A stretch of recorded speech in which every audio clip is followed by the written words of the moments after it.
everyone, I'm Charmian, I'm from the Hot 20, and it's safe to say that we waited years and years for them to be on our shores. Hello guys! Hi!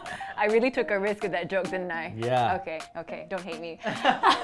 Congratulations on the release of Palo Santo. How did the world of Palo Santo come about? Well, before we made any music, I knew I wanted to make this like ambitious, like fantasy, sci-fi visual, right? Because I think, you know, all my favorite artists have kind of done something like that. You know, if you think of like Bowie or even like, or Prince or even Lady Gaga, like they create a world for their fans to like Be sucked into. Exactly, and we all love sci-fi, and I've like grown up loving like fantasy and David Lynch movies and, you know, Star Trek, so it all kind of like fed into one, and I was like, well, I know that we're gonna have to be making music videos. You know, I want to make a short film and I want them all to tie together, and I wanted to tell this story. Like you said, it's sci-fi, so it's about the android versus human concept, right? Yeah. So if in this world that you've built, like the androids could take away your humanity, what is something that you will miss about not being human? Food.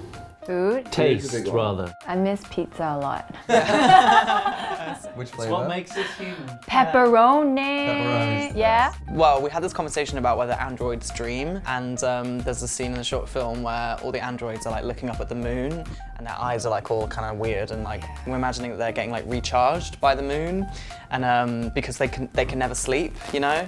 So at nighttime they just lie there, and I think I would miss dreaming. Pepperoni for me.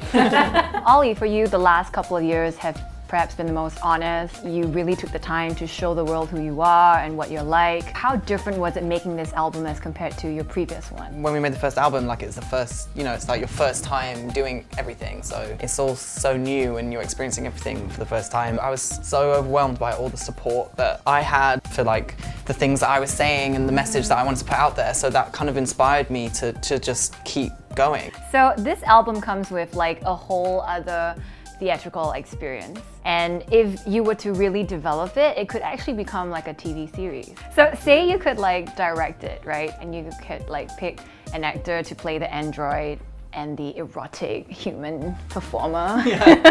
Who would you pick? I'd like to get Gary Oldman as one of the androids. I was thinking maybe Channing Tatum could be like your erotic He could performer, be. right? Because Magic Mike, like hello. He would be good. Yeah. You two are so similar. Yeah, I want Channing Tatum too. So we know about that meeting that you had with Riri. Yes. Are we going to be hearing a collab with Rihanna anytime soon? Maybe we could I just wish. sample her singing, Yeah, we could sample her. like Drake did with MJ. Yeah, oh, that was so cool though. I feel like there's like, in our future, we're just gonna be friends and hang out, and then like something good will come from that. Right. You know, like I'm still holding on to that dream. You guys have a lot of fans from 987, and I was wondering, is there a message that you can perhaps share with, you know, youths out there who are probably struggling to find themselves? It's not easy finding yourself. One of the things that I always think, like, what makes me inspired, you know, like what inspires me to live life and be passionate and get out and be creative and try and like focus on those things, you know, when I'm feeling low and when I'm feeling confused. I just do things that like make me feel happy to be alive and happy to be me. It's a bit of a cliche though, but you know, it does get better with age. How do I find myself? I mean, GPS is always a good option. I was totally looking for that answer. And I guess you're right, like it does get better with age. Because when I was younger, I was super like paranoid about my small eyes. Wow. Now I'm like, yeah girl, embrace it, you know. And you're so beautiful. Please put this in the video.